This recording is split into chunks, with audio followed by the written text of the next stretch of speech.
नमस्कार, स्वागत है। मैं हूं आपके साथ अबू हुरैरा और आप देख रहे हैं प्राइम डिबेट इंडिया। अब हिमाचल में जनता की बारी है। जी हां, कल हिमाचल में मतदान होना है।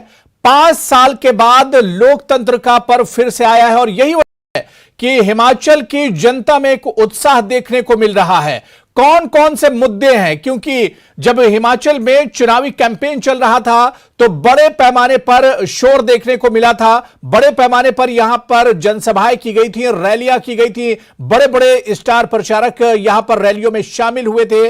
बड़े बड़े वादे किए गए हैं, बड़े बड़े नारे दिए गए हैं चुनाव में। लेकिन जनता का मूड आखिर क्या कुछ है? जनता किन वादों पर भरोसा करेंगी? कांग्रेस की बात करें, बीजेपी की बात करें, सबकी तरफ से मैनिफेस्टो जारी किए गए और इन मैनिफेस्टो में बड़े बड़े वादे किए गए हैं। तो जनता का मूड और सबसे अहम यह कि हिमाचल का जो चुनावी पैटर्न है वो क्या है, क्योंकि हिमाचल प्रदेश के बारे में हम जानते हैं कि हर 5 साल के बाद यहां पर सरकार बदल जाती है। लेकिन बीजेपी इस बार दावा कर रही है कि हिमाचल में रिवाज बदलने जा रहा है। क्या इस बार सरकार बदलेगी या फिर रिवाज बदलेगा, यह देखना भी बहुत अहम होगा। लेकिन हिमाचल तैयार है, हिमाचल की जनता तैयार है लोकतंत्र के पर्व में शामिल होने के लिए। इसी पर हम कल की तैयारियों को लेकर, किस तरह की तैयारियां की गई हैं, जनता में कितना उत्साह है, प्राइम डिबेट आज डिबेट में आज इसी को हम समझने की कोशिश करेंगे। मेरे साथ कुछ मेरे सहयोगी जुड़े हुए हैं। शिमला से राजेंद्र शर्मा मेरे सहयोगी हैं, वीरेंद्र भारद्वाज मंडी से मेरे सहयोगी हैं, विचित्र शर्मा कांगड़ा से मेरे सहयोगी हैं और शशिकांत शर्मा जी सीनियर जर्नलिस्ट हैं। आपसे हिमाचल की चुनावी पैटर्न को समझने की हम कोशिश करेंगे। सभी का बहुत वेलकम है प्राइम डिबेट इंडिया में। मैं सबसे पहले राजेंद्र शर्मा, किस तरह का उत्साह है हिमाचल के लोगों में और वहां की जनता में कल के दिन को लेकर? बहुत बड़ा दिन है कल हिमाचल के लिए। हिमाचल की जनता सदा ही स्वागत करती है और हमेशा तैयार रहती है लोकतंत्र के इस महापर्व में अपनी भूमिका निभाने के लिए। हिमाचल प्रदेश में अगर मतदान की हम प्रतिशतता की बात करें तो पिछले लंबे समय से करीब 1990 या 1991 के चुनावों से हम कह सकते हैं कि 70% के आसपास जो है तो वो मतदान रहता है। और ऐसे में इस बार भी उम्मीद लगाई जा रही है कि 75% के आसपास जो मतदान का प्रतिशत है वो रह सकता है। इसके अलावा अगर इलेक्शन कमीशन की तरफ से तैयारियों की बात करें तो तैयारियां पूरी कर ली गई हैं। जो दूर दराज के पोलिंग स्टेशन है वहां पर हवाई मार्ग से जो ईवीएम है वो पहुंचाती गई हैं। इसके अलावा सुरक्षा के कड़े इंतजाम किए गए हैं। हिमाचल प्रदेश में हिमाचल पुलिस और जो केंद्रीय सुरक्षा बल हैं सीआरपीएफ हैं, उनके करीब 35,000 जवानों को तैनाती दी गई है। ये जवान हिमाचल प्रदेश में ईवीएम की सुरक्षा व्यवस्था और पोलिंग स्टेशन की सुरक्षा व्यवस्था देखेंगे। एक पोलिंग स्टेशन की बात करें तो प्रत्येक पोलिंग स्टेशन में एक सीआरपीएफ का जवान रहेगा। इसके अलावा 2 जो है तो वो होमगार्ड के जवान रहेंगे और इसके अलावा 3 से 4 पुलिसकर्मी सुरक्षा की दृष्टि से एक पोलिंग बूथ पर मौजूद रहेंगे।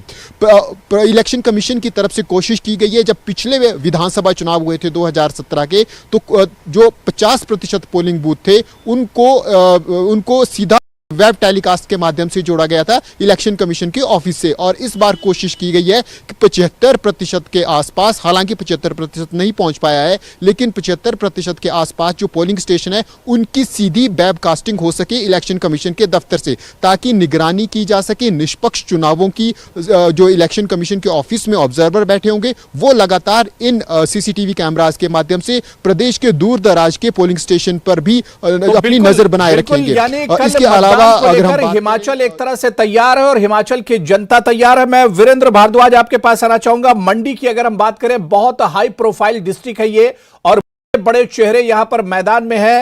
वीरेंद्र भारद्वाज, क्या लग रहा है कि कल जो पॉलिटिकल दल हैं, जो सियासी दल हैं, उनके इम्तिहान का दिन है?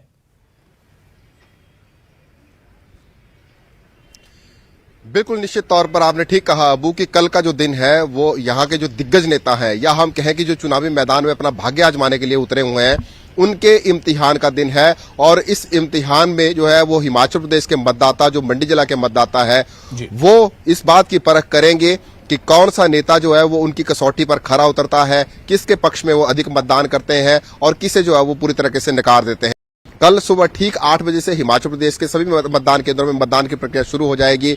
हम बात करें मंडी जिला की तो सराज विधानसभा क्षेत्र मुख्यमंत्री जयराम ठाकुर का अपना गृह विधानसभा क्षेत्र है, वहां पर सुबह 8 बजे से मतदान हो जाएगा। 9 साढ़े 9 बजे के करीब मुख्यमंत्री जयराम ठाकुर वहां पर वोट डालेंगे और जो कांग्रेस के प्रत्याशी हैं वहां से चेतराम ठाकुर के साथ उनका मुकाबला है। चेतराम ठाकुर के साथ ही उनका लगातार चौथा मुकाबला जो वो होने जा रहा है। इससे पहले भी 3 बार मुकाबला जो चेतराम ठाकुर के साथ ही हुआ है। इसके अलावा हम बात करें तो मंडी सदर की सीट की हम बात करें तो यहां पर जो है वो पंडित सुखराम जिस परिवार का ये गढ़ रहा है मंडी सदर विधानसभा क्षेत्र, उनकी प्रतिष्ठा भी इस बार जो है वो दांव पर लगी हुई है। भाजपा ने अनिल शर्मा को फिर से टिकट दिया है चुनावी मैदान में।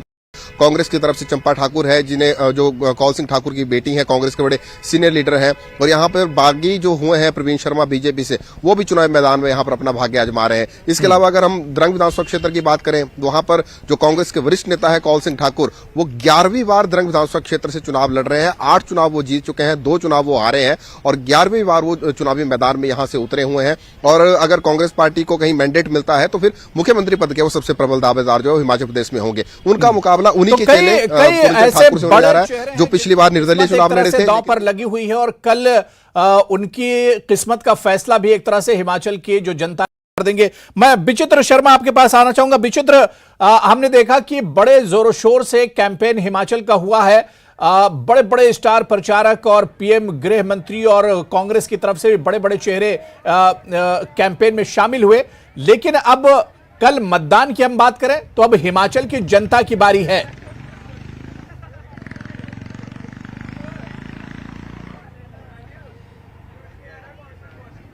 अब वो निश्चित तौर पर आपने बिल्कुल सही कहा कि अब जो वक्त है वो जनता के हाथ में है और जनता जो है वो कल से अपने मत अधिकार का प्रयोग करने के लिए सुबह 8 बजे से जो है वो हम नजर आएगी मतदान केंद्रों में जी। और निश्चित तौर पर ये बताए,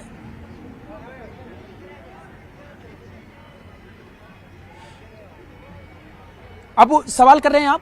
नहीं विचित्र, आप कंटिन्यू कीजिए जी। जी तो बिल्कुल, क्योंकि हिमाचल प्रदेश का सबसे बड़ा जनपद है कांगड़ा, सबसे ज्यादा सीटें भी यहां पर है और निश्चित तौर पर यहां पर कई जगहों पर जो है वो कांटे की टक्कर देखी जा रही है। भाजपा और कांग्रेस के जो चेहरे हैं, जो प्रत्याशी, उनमें कांटे की टक्कर देखी जा रही है और यहां पर 13,34,542 जो मतदाता हैं वो यहां जो 51 प्रत्याशी इस वक्त 15 विधानसभा क्षेत्रों में मैदान में उतरे हुए हैं, उनके भाग्य का फैसला जो है वो करने वाले हैं। और अगर हम लोग यहां पर बड़ी इंपॉर्टेंट जो सीट्स हैं उनको अगर हम ध्यान में रखें तो कहीं ना कहीं जो कैबिनेट मंत्री है सरवीण चौधरी, वो शाहपुर में सुबह 8:30 बजे जो है मतदान करती हुई नजर आएंगी। इसके अलावा विपिन सिंह परमार जो कि विधानसभा के अध्यक्ष हैं, वो सुलह में मतदान करते हुए नजर आएंगे। यहां पर जो है कैबिनेट मंत्री बिक्रम सिंह ठाकुर, वो भी जो है वो सुबह जसवां परागपुर में अपने गृह क्षेत्र में जो है मतदान करते हुए नजर आएंगे। इसमें एक और बड़ी जो चुनौती रहने वाली है मतदान के लिए वो है फतेहपुर से जो इस वक्त भारतीय जनता पार्टी के प्रत्याशी हैं राकेश पठानिया, वो जो है नूरपुर में पहले करेंगे, उसके तुरंत बाद जो है वो अपने जो उनका इस वक्त विधानसभा क्षेत्र है वहां पर जाकर जो है वो डटेंगे और वो कई जगहों पर जो है हो सकता है कि जाकर मतदाताओं से मिल सकते हैं। अपने पक्ष में भी कहीं ना कहीं माहौल बनाने की पूरी कोशिश करेंगे, तो वो फतेहपुर में दिन भर मौजूद रहेंगे। इसके अलावा पूर्व मंत्री सुधीर शर्मा पर सभी की नजरें टिकी हुई हैं, तो वो भी सुबह जो है वो 8:30-9 बजे के करीब जो है वो रक्कड़ में, यानी जो उनका क्षेत्र है धर्मशाला में, वहां पर अपना मतदान जो है वो करते हुए नजर आएंगे। अब इसके अलावा जो है यहां से कांगड़ा संसदीय क्षेत्र के जो सांसद है कृष्ण कपूर, वो जो है अपने ही क्षेत्र में घनियारा में जो मतदान करते हुए नजर आएंगे। इसके अलावा अगर हम लोग जिला निर्वाचन आयोग की बात करें तो जिला निर्वाचन आयोग की ओर तैयारियां पूरी मुकम्मल की जा चुकी हैं। 813 नंबर जो जिला सेक्रेटरीट है वहां पर जो एक अलग से स्ट्रांग रूम बनाया गया है, वहां से तमाम जो 1627 जो सेंटर बनाए गए हैं, मतदान केंद्र बनाए गए हैं, उन पर जो है वो नजर रहेगी। 813 जो ऐसे मतदान केंद्र है जहां पर जो है पूरी वेबकास्टिंग होगी। इसके अलावा हम यहां पर यह भी देख पा रहे हैं कि एक 291 के करीब वल्नरेबल जो है वो मतदान केंद्र है और 158 जो है वो क्रिटिकल है। जो क्रिटिकल मतदान केंद्र है वहां पर यानी तैयारियां कांगड़ा की अगर हम बात करें तो यहां पर भी तैयारियां मुकम्मल हैं, बस इंतजार कल सुबह का है जब मतदान होगा और जो प्रत्याशी हैं, जो उम्मीदवार हैं, उनके हक में जनता क्या कुछ फैसला करेंगी, ये देखना बहुत अहम होगा। मैं शशिकांत शर्मा जी आपके पास आना चाहूंगा। सर, 2012, 2017 और अब हम पहुंच गए हैं 2022 में, क्या जी, कुछ जी। बदलाव आपको नजर आ रहे हैं, मोटे मोटे बदलाव की अगर हम बात करें 2017 से 2022 आते आते किस तरह से हिमाचल के चुनाव को इस बार देखा जाए? देखिए, बिल्कुल बदलाव हर चुनाव में वैसे थोड़ा सा बहुत नजर आता है, लेकिन इस बार जो नजर आ रहा है वो ये है कि मुद्दे थोड़े से नए आए हैं। और पिछली बार अगर आप देखें तो पिछली बार के चुनाव में अगर आप 2012 की बात करें, 17 की बात करें या 2007 के चुनाव की बात करें, तो जनरली हिमाचल में जो बदलाव आता है वो कई कारणों की वजह से आता है। उसमें कोई ऐसा मुद्दा नहीं उभर के आता, बल्कि एंटी इनकम्बेंसी के बल पे यहाँ बदलाव होता रहा है। सरकारों के जहां तक कामकाज का ताल्लुक है, मुझे लगता है कि सभी सरकारें एक तरह से ही यहाँ काम करती है, चाहे वो भाजपा की हो या कांग्रेस की हो। जहां तक विकास की गति का सवाल है, विकास की गति यहाँ एक तरह से ही चलती रही है। और वो मैं कहता रहा हूं कि एक मॉडल स्टेट है हिमाचल, जो एक पहाड़ी मॉडल स्टेट है पूरे देश में। तो विकास का जहां तक ताल्लुक है, अगर आप बात करें तो विकास हुआ या नहीं हुआ, इस मुद्दे पर मुझे नहीं लगता कि चुनाव में बदलाव आता रहा है। जैसे आपको मैं उदाहरण दूं कि विकास के मामले में अगर आप बात करें तो लाहौल स्पीति के लिए शायद सबसे बड़ी सौगात रोहतांग सुरंग इस बार उनको मिली। और रोहतांग सुरंग पर आपने देखा कि मतलब भारी भरकम खर्च हुआ है, और उसके बावजूद उनकी जिंदगी वहां के लोगों की बदल गई रोहतांग सुरंग के बनने से। लेकिन लोकसभा चुनाव जो प्रतिभा सिंह का वहां पे हुआ, उसके बावजूद लाहौल स्पीति के लोगों ने इस विकास के इतने बड़े काम होने के बावजूद भाजपा के पक्ष में मतदान नहीं किया, जबकि प्रधानमंत्री नरेंद्र मोदी वहां आए और उन्होंने उसका खुद उद्घाटन किया और भाषण दिया और बहुत बड़ा शो वहां हुआ। और उसके बाद जब रिजल्ट आए तो आप हैरान हो गए कि प्रधानमंत्री खुद इस बात लेके जानना चाहते थे कि लाहौल स्पीति के लोगों ने भाजपा के पक्ष में कितना मतदान किया। और उन्होंने मुख्यमंत्री जयराम ठाकुर से पर्टिकुलरली इस बारे में पूछा कि क्या लाहौल स्पीति में हम विजयी रहे हैं, उस एरिया में क्या हमें वो लोगों ने वोट दिए? तो वहां भी लोगों ने वोट नहीं दिए। तो इसका मतलब सीधा है कि लोग किसी और मुद्दे पर केंद्रित होकर मतदान करते हैं। तो जो बदलाव की बात आपने की है कि पिछले चुनाव के मुकाबले में इस बार के चुनाव में हिमाचल में क्या बदलाव देखने को मिलता है, तो सबसे बड़ा बदलाव जो मुद्दों का है, ओपीएस जो है वो कभी किसी चुनाव में मुद्दा नहीं रहा। ओल्ड पेंशन स्कीम ये एक ऐसा मुद्दा है जिस पर पूरा चुनाव केंद्रित होकर लड़ा जा रहा है। भाजपा यह प्रचार कर रही है कि कांग्रेस अगर इस मुद्दे पर कर्मचारियों को लुभाने की कोशिश में है तो ये एक झूठा वादा है कांग्रेस का। और कांग्रेस के लिए यह संभव ही नहीं है कि वो ओपीएस यानी ओल्ड पेंशन स्कीम को रिवाइव कर सके। एक तो भाजपा यह विश्वास दिलाने की कोशिश कर रही है, दूसरा भाजपा का कहना यह है कि यह जब प्रदेश में ओल्ड पेंशन स्कीम समाप्त हुई थी उस समय कांग्रेस की ही सरकार थी यहाँ 2003 में। तो कुल मिला के यह एक ऐसा मुद्दा है कि पूरा चुनाव इस पर केंद्रित हो गया है। और भाजपा जहां यह समझाने का प्रयास कर रही है कि ओपीएस के मुद्दे पर कोई भी कांग्रेस किसी भी सूरत में लोगों को यह सुविधा फिर से उपलब्ध नहीं करा पाएगी, प्रदान नहीं बिल्कुल बिल्कुल कर, वही कांग्रेस का दावा है वो 10 दिनों के भीतर ये वाली सुविधा फिर से लोगों को प्रदान करेगी। तो मुझे लगता है बिल्कुल शशिकांत जी, बड़े बड़े वादे किए गए, बड़े बड़े दावे किए गए और बड़े बड़े नारे भी दिए गए इस चुनाव में। लेकिन कल का दिन बहुत अहम होगा। कल जब हिमाचल की जनता और हिमाचल के वोटर्स वोट करने के लिए निकलेंगे तो उनके जहन में, उनके माइंड में क्या कुछ चल रहा होगा, ये बहुत अहम है। बहुत छोटा सा ब्रेक लेंगे। मेरे तमाम सहयोगी राजेंद्र, वीरेंद्र भारद्वाज, विचित्र जुड़े हुए और इसके अलावा शशिकांत शर्मा जी भी मेरे साथ जुड़े हुए हैं। हिमाचल में किस तरह की तैयारियां हैं, मौसम कहीं खेल तो नहीं बिगाड़ेगा, और इसके अलावा सिक्योरिटी के इंतजाम क्या कुछ हैं, इस पर बात करेंगे। बहुत छोटा सा ब्रेक लेंगे, फौरन हाजिर होते हैं। तो प्राइम डिबेट इंडिया में आज हम चर्चा कर रहे हैं हिमाचल चुनाव की, क्योंकि कल हिमाचल में मतदान होना है। कल का दिन हिमाचल के लिए, हिमाचल की जनता के लिए बहुत बड़ा दिन है, लोकतंत्र का पर्व है। 5 साल के बाद इतना बड़ा मौका आता है, लोगों के हाथ में एक तरह से सरकार बनाने का मौका है और सरकार गिराने का मौका है। ऐसे में किस तरह की तैयारी है, यहां की जनता का मूड क्या कुछ है, इसी पर आज हम चर्चा कर रहे हैं डिबेट में। मैं राजेंद्र शर्मा आपके पास आना चाहूंगा। राजेंद्र, तैयारियों की बात हमने की तो हिमाचल में मौसम की भी हम बात कर लेते हैं, क्योंकि पिछले दिनों हमने देखा कि कुछ बर्फबारी भी हिमाचल के कुछ हिस्सों में हुई थी। कल का दिन बहुत इंपॉर्टेंट है, किस तरह की तैयारी की गई है और अगर कहीं पर बर्फबारी होती है तो उसके लिए किस तरह के इंतजाम किए गए हैं। अबू, अगर हिमाचल प्रदेश की बात करें तो जो लोअर हिल्स हैं वहाँ पर मौसम साफ रहने की उम्मीद है, लेकिन जो हाई हिल्स हैं वहाँ कभी भी मौसम चेंज हो जाता है। अब अधिक सटीक प्रेडिक्शन नहीं हो पाती है। लेकिन अगर प्रशासन की तरफ से सुरक्षा व्यवस्था की बात करें तो जो रिजर्व बटालियन है, चाहे एसडीआरएफ है, चाहे एनडीआरएफ है, इनके जवानों को अलर्ट कर दिया गया है। करीब 1000 जवानों को सुरक्षा की दृष्टि से, आपदा की दृष्टि से तैनात है कि अगर प्रदेश में कहीं भी आपदा आती है मतदान के दौरान तो उन जवानों को मूव किया जा सकता है। हिमाचल प्रदेश में अलग अलग एसडीआरएफ के अलग अलग स्टेशन है, चाहे जुनगा की बात हो या फिर कांगड़ा की बात हो, नूरपुर की बात हो, तो अलग अलग स्टेशन से जवानों को तैनात किया गया है, अलर्ट पर इनको रखा गया है। और कुछ जवानों को लाहौल स्पीति और पांगी के लिए भी भेज दिया गया है, ताकि अगर इन क्षेत्रों में, ये जो दूर दराज के क्षेत्र हैं, यहाँ पर कोई आपदा होती है या कोई ऐसी घटना होती है जब हमें जवानों की जरूरत पड़ती है तो ये जवान रिजर्व में रहेंगे। इसके अलावा हिमाचल प्रदेश में जो पड़ोसी राज्य हैं, उत्तराखंड है, पंजाब है या फिर उत्तर प्रदेश, इन राज्यों से भी होमगार्ड के जवान और पुलिस के जवानों को हिमाचल प्रदेश में इलेक्शन ड्यूटी के लिए बुलाया गया है। तो ऐसे में जो आपदा और सिक्योरिटी की आवश्यकता है उसको इलेक्शन कमीशन की तरफ से पूरी तरफ से ध्यान में रखा गया है। और जो करीब 1000 के करीब जो है तो वो एसडीआरएफ, एनडीआरएफ और पड़ोसी राज्यों के जवानों को रिजर्व में रखा गया है। जो 34,000 जवान हैं सुरक्षा की दृष्टि से तैनात किए गए हैं। उनके अलावा वहीं जो अलग अलग पोलिंग स्टेशन है वहां पर जो एक जवान सीआरपीएफ का तैनात रहेगा। इसके अलावा 3 जवान होमगार्ड के रहेंगे, 3 से 4 जवान पुलिस के रहेंगे। और इसके अलावा जो काउंटिंग सेंटर है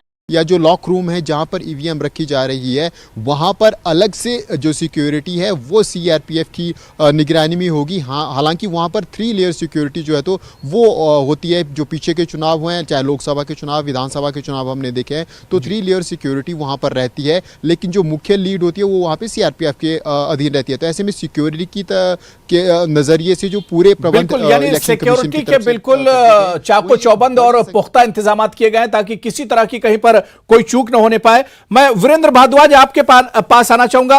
मंडी की बात करते हैं तो पूरे हिमाचल में खासतौर पर मंडी पर सबकी निगाहें टिकी हुई हैं, क्योंकि यहां पर बहुत हाई प्रोफाइल सीटें हैं। सीएम खुद यहीं से एक तरह से आते हैं, उनका विधानसभा भी यहीं पर है। मैं एक चीज समझना चाह रहा हूं वीरेंद्र भारद्वाज की हर बार इलेक्शन कमीशन की तरफ से, एडमिनिस्ट्रेशन की तरफ से कहा जाता है कि वोट परसेंटेज बढ़ाने के लिए बहुत से काम किए गए हैं, बेदारी लोगों में लाई गई है। इस बार क्या कोई इस तरह का कदम उठाया गया है कि वोटिंग परसेंटेज को बढ़ाया जा सके, 70, 75 और 80 तक ये वोटिंग परसेंटेज पहुंचे?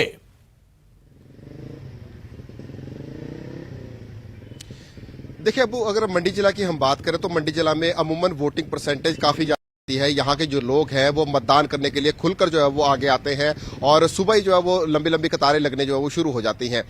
बावजूद इसके प्रशासन ने मतदान की जो प्रतिशतता है इसको बढ़ाने के लिए लगातार जो है वो एफर्ट्स किए हैं। स्वीप करके एक कार्यक्रम चलाया गया था, उसके अलावा लगातार एक कैंपेन चलाया गया है कि पहले मतदान उसके बाद जलपान। तो ये प्रशासन की तरफ से अपील भी की गई है कि कल सुबह लोग अपने घरों में से बाहर निकलकर पहले मतदान करें, उसके बाद फिर वापस घर पर आए तो फिर जलपान करें और उसके बाद अपनी दिनचर्या के काम निपटाएं। तो इस प्रकार की अपील जो है वो की गई है। इसके अलावा मैं आपको एक जानकारी और दे दूं, यहां पर इस बार चुनाव आयोग की तरफ से एक नया एक्सपेरिमेंट जो वो किया गया है। मंडी सदर की जो विधानसभा सीट है वहां पर भी वोटर लिस्ट में जितने भी लोगों के नाम शामिल है उन्हें जो स्लिप दी जाती है, जो आप वोटिंग सेंटर में जाते हैं तो स्लिप को लेकर जाते हैं, वो स्लिप इस बार क्यूआर कोड के साथ जो है वो जनरेटेड क्यूआर कोड के साथ जो है प्रिंट की गई है। जब आप उस स्लिप को लेकर मतदान केंद्र में जाएंगे तो वहां पर जो अधिकारी बैठे होंगे जो मतदान की प्रक्रिया को पूरा करवाएंगे, वो उनके पास जो सॉफ्टवेयर होगा मोबाइल में उसके माध्यम से वो उस क्यूआर कोड को स्कैन करेंगे और ये वेरीफाई करेंगे कि जिस स्लिप को लेकर जो व्यक्ति आया हुआ है क्या ये वही है या कोई और तो नहीं है। तो इस प्रकार से वो क्यूआर कोड जब उसकी सारी की सारी डिटेल दे देगा तो ही उसके बाद फिर उस व्यक्ति का जो है वो मतदान करने के लिए आगे भेजा जाएगा और उसके बाद फिर वो अपना मतदान कर सकेंगे। हिमाचल प्रदेश की हमें जानकारी नहीं, लेकिन मंडी जिला की जितनी भी विधानसभा उसमें से सिर्फ सदर विधानसभा सीट पर जो है ये ट्रायल किया जा रहा है और चुनाव आयोग और प्रशासन को उम्मीद है कि ये ट्रायल सक्सेस होगा और आने वाले समय में से और जगह भी किया जाएगा, ताकि मतदान को लेकर जो ट्रांसपेरेंसी की बात की जाती है कि कहीं कोई फर्जी वोट ना हो जाए या कोई और व्यक्ति जो है वो मतदान करके ना चला जाए, तो उस ट्रांसपेरेंसी को बढ़ाने की दिशा में जो है ये प्रयास किया गया है। जी अबू, बिल्कुल। मैं विचित्र आपके पास आना चाहूंगा क्योंकि आप कांगड़ा से आते हैं, जो हिमाचल का सबसे बड़ा डिस्ट्रिक्ट है, जहां पर सबसे ज्यादा सीटें और सबसे ज्यादा विधानसभा है हिमाचल में। यानी हम ये भी मानकर चलें कि कांगड़ा में युवा वोटर्स की तादाद भी सबसे ज्यादा होगी। और इन युवा वोटर्स की बात करें तो इनमें किस तरह का उत्साह है 2022 चुनाव को लेकर?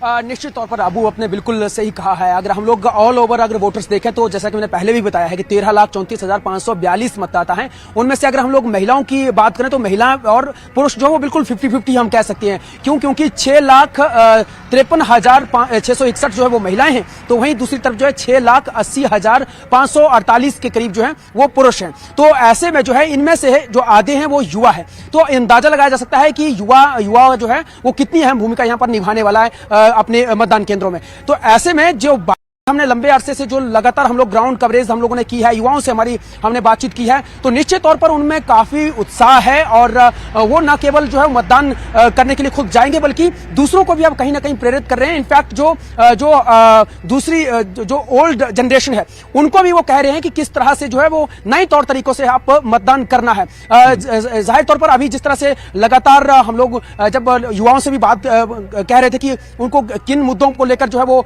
मतदान करने के लिए जाएंगे, तो अब आने वाले समय को ध्यान में रखते हुए अब वो मतदान करने की दिशा में जो है वो अग्रसर हो रहे थे। ऐसा हमें देखने को इस बार मिला है।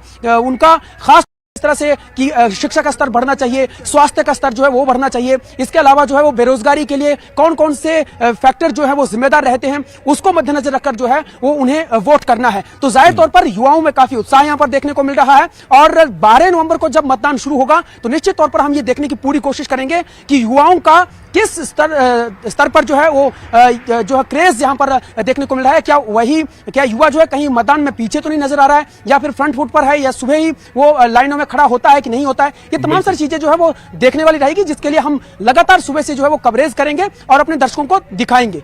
बिल्कुल विचित्र, हम भी तैयार हैं हिमाचल की जनता की तरह से और दिन भर कल हम बने रहेंगे हिमाचल की जनता के साथ और पल पल का अपडेट देते रहेंगे। मैं शशिकांत शर्मा जी आपके पास आना चाहूंगा। शशिकांत जी, कुछ मोटे मोटे फैक्टर हैं हिमाचल चुनाव 2022 को लेकर। सर, एक तो चेहरे को लेकर बहुत ज्यादा यहां पर चर्चा हुई कि राहुल गांधी कैंपेन में नहीं पहुंचे और बीजेपी की तरफ आप देखिए तो पीएम मोदी से लेकर गृह मंत्री और जितने बड़े चेहरे थे, स्टार प्रचारक थे, वो सभी पहुंचे। एक तो चेहरे वाला फैक्टर। दूसरा, मुद्दों की अगर हम बात करें तो एक तरफ नेशनल मुद्दों की बात हो रही थी और एक तरफ लोकल मुद्दे थे। ये सर एक फैक्टर। और इसके अलावा एक आखिर में एक बड़ा दिलचस्प मुद्दा था कि डबल इंजन की सरकार, यानी डबल इंजन की सरकार होगी तभी हिमाचल की तरक्की और डेवलपमेंट हो सकता है। तो सर, इन तमाम फैक्टर्स को किस तरह से देखा जाए हिमाचल के चुनाव में? देखिए, सबसे पहले जो चेहरों की बात आपने की, बिल्कुल निश्चित तौर पर अगर हम कैंपेन की बात करें, जो प्रचार की बात करें, तो उसमें सीधे तौर पर हम कह सकते हैं कि भाजपा जो है कैंपेन के मुकाबले में कांग्रेस से कहीं ज्यादा तेजी से कैंपेन कर रही थी और पूरे कैंपेन में भाजपा कांग्रेस के मुकाबले में आगे नजर आ रही थी। चाहे वो चेहरों की बात हो, उनके पास प्रधानमंत्री नरेंद्र मोदी का चेहरा था, उनके पास गृह मंत्री अमित शाह जी का चेहरा था, भाजपा अध्यक्ष जगत प्रकाश नड्डा स्वयं हिमाचल, तो वो स्थायी रूप से एक तरह से हिमाचल में ही डेरा जमाए हुए थे। योगी आदित्यनाथ का बहुत बड़ा क्रेज हिमाचल में देखने को मिला। और उनके मुकाबले में अगर आप बात करें कांग्रेस की, तो एक प्रियंका गांधी एक ऐसा चेहरा था कि जिसकी तरफ लोग देख रहे थे और जिनको क्रेज लोगों में था। बाकी बेशक आपके मुख्यमंत्री छत्तीसगढ़ के यहाँ आए हो या दूसरे लोग आए हो या राजस्थान के मुख्यमंत्री यहाँ आए, उसके अलावा जो भी नेता आए, तो इतना बड़ा क्रेज कोई बहुत बड़ा चेहरों के हिसाब से अगर आप देखें तो वो प्रदेश की जनता ने कांग्रेस के लोगों में नहीं देखा। लेकिन इसके बावजूद, जैसे कि आपने बात की कि अब राष्ट्रीय स्तरीय मुद्दे या स्थानीय मुद्दे, जो हिमाचल का चुनाव लड़ा जा रहा है, बेशक चेहरा कोई भी हो, अगर आप देखें, एक बहुत ही महत्वपूर्ण बात है कि हिमाचल में जो चुनाव है वो अगर स्थानीय मुद्दों से प्रभावित है तो स्थानीय मुद्दों में इन चेहरों का महत्व ज्यादा नहीं होगा।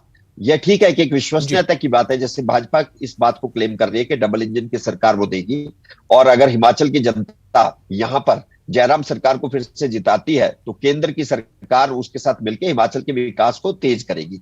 लेकिन क्योंकि प्रदेश में मौजूदा सरकार जयराम सरकार थी और पिछले 5 साल में डबल इंजन सरकार के बारे में जनता की क्या राय है, वो उस राय को लेकर ही इस बार मतदान करेंगी। अगर आप देखें तो उन्हें इस तरह का ये कोई नया सपना नहीं दिखाया जा रहा है या जा सकता कि डबल इंजन की सरकार होगी तो विकास होगा।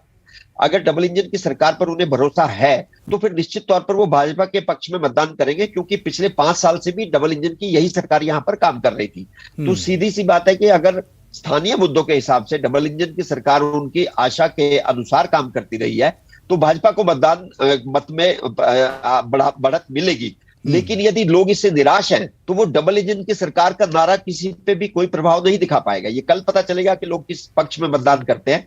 लेकिन मेरा मानना यह है कि जो स्थानीय मुद्दे हैं, मुख्य तौर पर लोग स्थानीय मुद्दों को महत्व दे रहे हैं। और स्थानीय में जैसा कि हमने पहले चर्चा की, इस बार एक पूरा मुद्दा जिस पर कि पूरा चुनाव केंद्रित होता हुआ नजर आ रहा है, मुझे लगता है कि वो है ओल्ड पेंशन स्कीम।